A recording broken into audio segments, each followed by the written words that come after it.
अगर आप इंटरनेट पर जेंडर डिस्क्रिमिनेशन के बारे में सर्च करते हैं तो आपको जान के हैरानी होगी कि ऑलमोस्ट सारे ही सर्चेस फीमेल इनइक्वालिटी के बारे में देखने को मिलते हैं। और इसी तरह अगर आप सर्च करते हैं जेंडर इनइक्वालिटी के बारे में तो फिर से ऑलमोस्ट सारे सर्चेस विमेन्स राइट और विमेन एम्पावरमेंट के बारे में ही देखने को मिलेंगे, जिससे पता चलता है कि कॉमन बिलीफ है कि मेन के अगेंस्ट ना तो डिस्क्रिमिनेशन की जाती है और ना ही हो सकती है। हो नहीं सकता।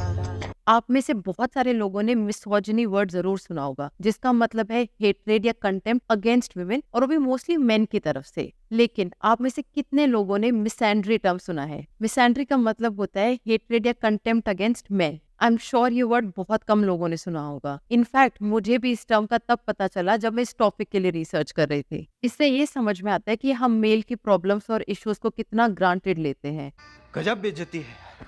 मिसैंड्री एक ऐसी प्रॉब्लम बन चुका है जिससे ना जाने कितने आदमी सफर करें, क्योंकि हमारा मानना है कि डिस्क्रिमिनेशन सिर्फ फीमेल्स के अगेंस्ट हो सकती है, बिना जाने या समझे कि बहुत सारे मेल भी डिस्क्रिमिनेशन और इनइक्वालिटी का शिकार बन रहे हैं। हम यहाँ पर कोई कंपैरिजन नहीं कर रहे फीमेल इनइक्वालिटी का या मेल इनइक्वालिटी का। अभी तक जेंडर इनइक्वालिटी यूनिडायरेक्शनल थी, यानी मोस्टली डिस्क्रिमिनेशन फीमेल्स के अगेंस्ट ही होती आई है। लेकिन अब ये समझ में आ रहा है कि विमेन को एम्पावर करते करते सोसाइटी ने मेन के अगेंस्ट भी डिस्क्रिमिनेशन करना शुरू कर दिया है। जेंडर डिस्क्रिमिनेशन है क्या? जेंडर डिस्क्रिमिनेशन ऐसे सिचुएशंस को डिस्क्राइब करता है जिससे कि लोगों को उनकी काबिलियत, मेरिट या टैलेंट के बेसिस पे ना, बल्कि उनकी जेंडर यानी मेल और फीमेल होने के बेसिस पे डिफरेंशिएट किया जाता है।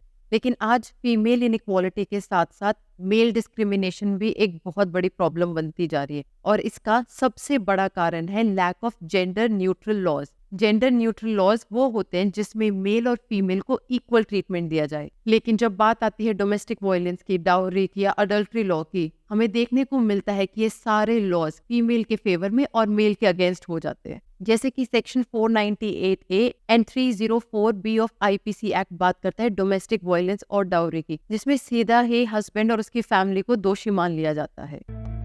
फिर मैं ये रिटर्न में कंप्लेन लेके गया थाने, तो पुलिस वाले कहते साले तू ही अपनी बीवी को मार रहा होगा। एक वुमेन ऑफिसर ने बोला कि ये तो साला शक्ल से ही कमीना लगता है। और इन सारे लॉज का बहुत बारी मिसयूज भी होता है, और अब तो इसको एक्सटॉर्शन टूल्स की तरह भी यूज किया जाने लगा है। अडल्ट्री लॉ, जो कि अडल्ट्री को क्रिमिनलाइज करने के लिए बनाया गया था, वो भी मेल और फीमेल को एक डिफरेंट नजर से देखता है। ऐसा माना जाता है कि फीमेल इनोसेंट है, इजीली मैन्युपुलेट किया जा सकता है, और वो मेल जितनी केपेबल नहीं है अडल्ट्री करने के लिए। But a recent survey done by Gleeden, जो कि इंडिया की first extra marital dating app है, उसमें ये पाया गया कि more than 55% Indians have cheated on their spouse and 56% of them are women. कह दो कि ये झूठ है। ये डिफरेंसेस और भी लॉज में देखने को मिलते हैं, जैसे कि लड़कियों को लीगली हक है अपने फादर से मेंटेनेंस लेने का जब तक उनकी शादी नहीं हो जाती, बट वहीं लड़कों को लीगली ये हक सिर्फ 18 साल तक का है। मैरिटल रेप भी फीमेल को ही विक्टिम मानता है। अगर कोई फीमेल मोलेस्टेशन या रेप का केस करती है मेल के अगेंस्ट, तो हम बिना कोई फैक्ट जाने आदमी को ही दोषी मान लेते हैं। और वही ये आरोप कोई आदमी लगाए तो उसको सीरियसली नहीं लिया जाता है, इनफैक्ट उसका मजाक उड़ाया जाता है और कहा जाता है कि A man getting raped. That's impossible. और इसी चीज का फायदा उठाते हुए देश के अलग अलग कोनों में बहुत सारे फॉल्स केसेस फाइल किए जाते हैं। ऐसे फॉल्स केसेस के कॉन्सिक्वेंसेस आदमी को और उसकी फैमिली को बियर करने पड़ते हैं, जैसे कि रेपुटेशन लॉस, मेंटल स्ट्रेस, और बहुत सारे केसेस में तो सोसाइटी पूरी फैमिली को ही बॉयकॉट कर देती है। मॉडर्न वर्ल्ड में मैन और वुमेन को बराबर की ट्रेनिंग, एजुकेशन और बिजनेस अपॉर्चुनिटीज मिलती है, लेकिन आज भी ये माना जाता है कि घर चलाने की सारी जिम्मेदारी एक आदमी की होती है। A man provides for his family. भले ही वाइफ फिर अपने हस्बैंड से ज्यादा केपेबल या एजुकेटेड क्यों ना हो सकता है कि पहले के टाइम में ही सही हो, क्योंकि पहले के समय में औरतों को काम नहीं करने दिया जाता था, लेकिन अब ऐसा नहीं है। सभी लोग जो फेमिनिज्म में बिलीव करते हैं वो इक्वल राइट्स की तो बात करते हैं, बट कोई इक्वल रिस्पॉन्सिबिलिटीज की बात नहीं करता। आपने ये तो बहुत लोगों के मुंह से सुना होगा कि why should women do all the household chores, but कभी किसी ने ये क्वेश्चन किया है कि why men should bear all the financial burden? हम ये डिनाई नहीं कर सकते कि आज भी विमेन के अगेंस्ट बहुत सारे क्राइम्स हो रहे हैं, बट हमें ये भी मानना होगा कि क्राइम अगेंस्ट मेन भी बढ़ रहे हैं और जेंडर बायस लॉज भी। लेकिन हमें ये नहीं भूलना चाहिए कि हम एक को इंसाफ दिलाने के चक्कर में दूसरे जेंडर को निग्लेक्ट ना कर दे। ये तो थी लॉज की बात, बट हमें गवर्नमेंट पॉलिसीज में भी ये जेंडर बायस देखने को मिलता है। गुजरात, बिहार और आसाम जैसे स्टेट्स ने 33, 35 और 30% रिजर्वेशन दी है औरतों को, और एम्स ने तो 80% सीट्स रिजर्व कर दी है फीमेल्स के लिए, जिससे बहुत सारी ऐसी फैमिली सफर करेंगे जिसमें कि मेल ही वर्किंग मेंबर होते हैं। अगर एक आदमी को जॉब मिलती है तो वो एक फैमिली को रेज करने की और सबको बेटर लाइफ देने की सोचता है। वहीं पर बहुत सारी मॉडर्न वुमेन जॉब मिलते ही खुद को इंडिपेंडेंट बना लेती हैं और कहती है कि I don't need a man और a family to support me. Do you think men are important? Like for what?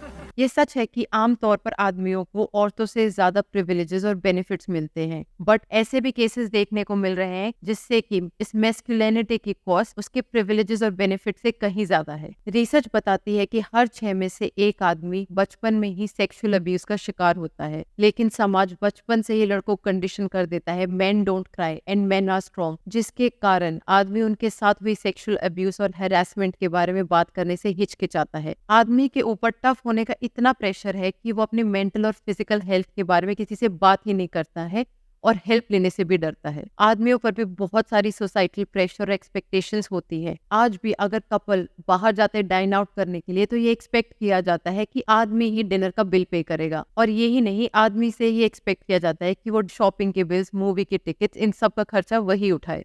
एक जर्नलिस्ट नोरा विंसेंट ने एक एक्सपेरिमेंट किया जिसमें उन्होंने डिसाइड किया कि वो 18 महीने लाइफ को एक आदमी की तरह एक्सपीरियंस करेगी, और इस एक्सपेरिमेंट के लिए उन्होंने अपना नाम भी बदलकर नेड रख लिया। अपने 18 महीने के एक्सपेरिमेंट में नोरा विंसेंट ने ये जाना कि आदमी ना तो अपनी वीकनेस या वल्नरेबिलिटी को शो करते हैं और ना ही अपने इमोशंस को एक्सप्रेस कर पाते, जिसके कारण उनके सारे इमोशंस वॉयलेंस या रेज के फॉर्म में बाहर आते हैं। नोरा विंसेंट, जो कि एक रेडिकल फेमिनिस्ट थी और बिलीव करती थी कि आदमियों की लाइफ तो बहुत ही इजी होती है, इस एक्सपेरिमेंट के दौरान उनका ये बिलीफ एकदम चेंज हो गया और वो इस हद तक लाइफ से निराश हो गई कि कुछ साल बाद उन्होंने स्विट्जरलैंड के क्लिनिक में मेडिकली असिस्टेड सुसाइड कर लिया। इस मेल डिस्क्रिमिनेशन के ट्रेसेस हमें वर्क प्लेस में भी दिखाई देते हैं, चाहे फिर वो रिक्रूटमेंट में ही क्यों ना हो, जहाँ पर कुछ रोल सिर्फ फीमेल्स के लिए ही रिजर्व किए जाते हैं। जैसे कि एजुकेशन सेक्टर में हमें देखने को मिलता है कि मेल की रिप्रेजेंटेशन बहुत कम होती जा रही है, और इसी की वजह से कुछ प्रोफेशंस फीमेल सेंट्रिक बनते जा रहे हैं जहां पर हम मेन को इमेजिन ही नहीं कर सकते, जैसे कि हेल्थ सेक्टर में नर्सेज और हेल्थ केयरर्स। और वहीं पर जब बात आती है हार्श या रिस्की वर्किंग कंडीशंस की,